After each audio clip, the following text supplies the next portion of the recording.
السلام علیکم ورحمۃ اللہ وبرکاتہ۔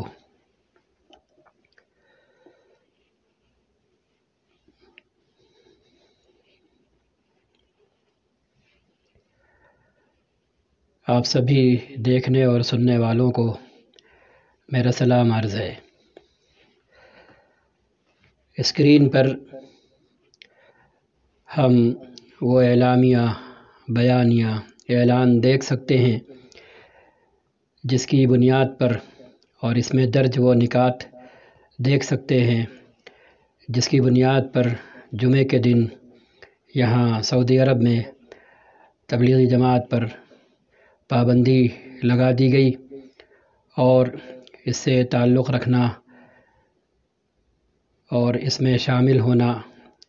اس کے پروگراموں میں حصہ لینا، یہ ساری چیزیں ممنوع قرار دے دی گئیں۔ 4 نکات یہاں بیان کیے گئے ہیں۔ نمبر 1 میں جمعے کے خطیب حضرات سے کہا گیا کہ اس جماعت کی گمراہی، انحراف اور معاشرے اور سوسائٹی کے لیے اس کی خطرناکی کو بیان کریں اور یہ بیان کریں کہ یہ ابتدائی دروازہ ہے ارہاب اور دہشت گردی کے دروازوں میں داخل ہونے کا، اگرچہ جماعت والے اس کے خلاف بات کریں اور اس کا انکار کریں اور اس کے برعکس دعویٰ کریں۔ دوسری بات یہ کہی گئی کہ اس جماعت کی بنیادی اور نمایاں غلطیاں لوگوں کو بتائی جائیں۔ تیسری بات یہ کہی گئی کہ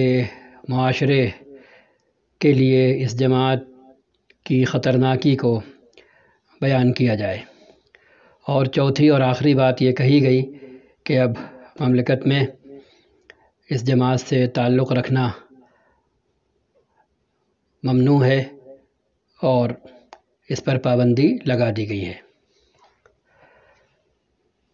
تو جمعے کو نماز جمعے کے بعد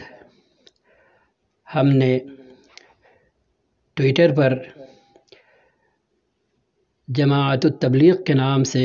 چلنے والے ہیش ٹیگ کو دیکھنا شروع کیا اور بہت دیر تک دیکھا۔ اس میں جو کلپ شیئر کی گئیں، ویڈیو یا آڈیو، قدیم اور جدید، اہل علم کی، یہاں کے،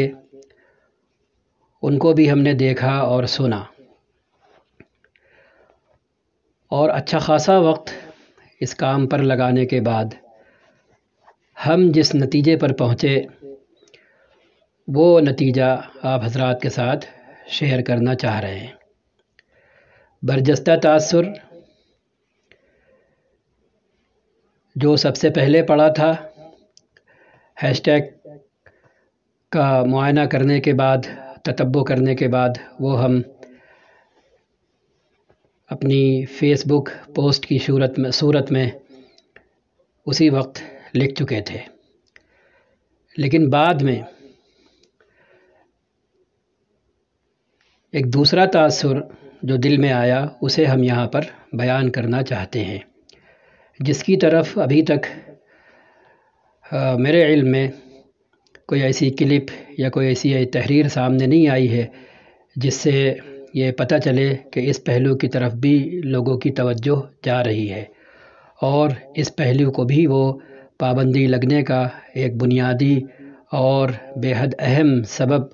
شمار کرتے ہیں اور گردانتے ہیں۔ تو ہمیں یہ پتہ چلا اور یہ احساس پیدا ہوا کہ ابھی تک یہاں کے علمی اور دینی حلقے میں جماعت تبلیغ کو لے کر اطمینان کی، ہم آہنگی کی اور موافقت کی اور قبولیت کی شکل اور صورتحال موجود نہیں ہے۔ حد یہ ہے کہ قدیم رائے جماعت کے بارے میں جو حضرت العلامہ شیخ ابن باز علیہ الرحمہ اور علامہ ابن عثیمین علیہ الرحمہ کی طرف سے آئی تھی کسی زمانے میں اور کسی وقت، اور کچھ دوسرے احباب کی طرف سے بھی، اہل علمی کی طرف سے، تو ان کے مقابلے پر دوسری رائے بھی پیش کی گئی اس چلنے والے ہیش ٹیگ میں، اور یہ کہا گیا کہ جو جماعت کی تائید میں ان دونوں بزرگوں کی رائے تحسین کی پیش کی جا رہی ہے، یہ قدیم ہے اور پرانی ہے، اور یہ دونوں حضرات اپنی اس رائے سے برات کا اظہار کر گئے تھے اس دنیا کو چھوڑنے سے پہلے۔ اسی طرح جو دوسری چند کلپ حق میں اور تائید میں موجود ہیں وہ بھی نئی نہیں ہیں، تازہ نہیں ہے، خاصی پرانی ہیں، لیکن جو جدید طبقہ اہل علم کا یہاں موجود ہے، اور اس جدید طبقے میں ایک بہت بڑا نام قدیم عالم کا بھی ہے جو شیخ اللحیدان کر کے جانے اور پہچانے جاتے ہیں، اور ہیئت کبار العلماء کے وہ عضو ہیں۔ ان کی کلپ دیکھ کر بہت حیرت ہوئی، کیونکہ وہ اپنی کلپ میں یہ فرماتے ہیں کہ وہ مکہ مکرمہ میں حضرت مولانا سید احمد صاحب مکی رحمۃ اللہ علیہ کے ساتھ اٹھے بیٹھے اور ان کے ساتھ رہے، لیکن اس سب کے بعد بھی ان کی جو آخری رائے ہے وہ جماعت کے موافق نہیں ہے۔ باقی جو جدید اہل علم ہیں ان کی بھی رائے موافق نہیں ہے۔ ایک دوسرے عالم ہیں، جب ان کی کلپ دیکھی تو معلوم ہوا کہ جماعت کے اوپر جو یہ الزام لگا کہ یہ ابتدائی دروازہ ہے، انٹرنس ہے ارہاب اور دہشت گردی کے دروازوں تک پہنچنے کا، تو پتہ چلا یہ بھی مطلب بے بنیاد نہیں ہے، اس کی ایک بنیاد موجود ہے، کم سے کم ان عالم کی گفتگو کی حد تک۔ تو یہ سب دیکھنے کے بعد جو ایک تاثر پیدا ہوا وہ یہ کہ تبلیغی جماعت یہاں کے دینی علمی حلقے کو اپنی بات سمجھانے میں، اپنا موقف واضح کرنے میں اور قائل کرنے میں ناکام رہی ہے، کامیاب نہیں ہوئی ہے۔ کبھی ان اللہ کے بندوں، ان اہل علم حضرات کی بدولت کبھی یہ ہوا تھا جب وہ لوگ آتے تھے اور یہاں کے علمی حلقوں میں شامل ہوتے تھے، یہاں کے بڑے بڑے علماء سے ملتے تھے، جلتے تھے اور ان تک بات پہنچاتے تھے، تو ہم یہ سمجھتے ہیں کہ یہاں کے دو بڑے بزرگوں کی تحسین انہی علماء ربانیین کی جد و جہد اور محنت کی بدولت تھی، لیکن شاید بعد میں یہ محنت موقوف ہو گئی، رک گئی، اور یہ انقطاع پیدا ہوا کہ علمی حوار اور علمی گفتگو کا تسلسل قائم نہیں رہ سکا، اور جماعت کے بڑے یہاں کے علمی حلقے میں اور یہاں کے بڑے بڑے اہل علم کو اپنی فکر، اپنے نہج، اپنے منہج کے بارے میں قائل نہیں کر سکے، ان کی موافقت اور ہم آہنگی حاصل نہیں کر سکے۔ یہ تاثر میرے دل پر پڑا جماعت التبلیغ میں شیئر کی جانے والی پوسٹوں، ویڈیو اور آڈیو کلپس دیکھ کر۔ تو اگر بات ایسی ہی ہے تو پھر جماعت کے ذمے ہے کہ وہ اس خلا کو پر کرے، یہاں کے علمی حلقے کو، یہاں کے اہل علم کو اپنا موقف سمجھائے، انہیں قائل کرے، اور اس پروپیگنڈے کا، ان شکوک و شبہات کا سد باب کرے جو دوری کی وجہ سے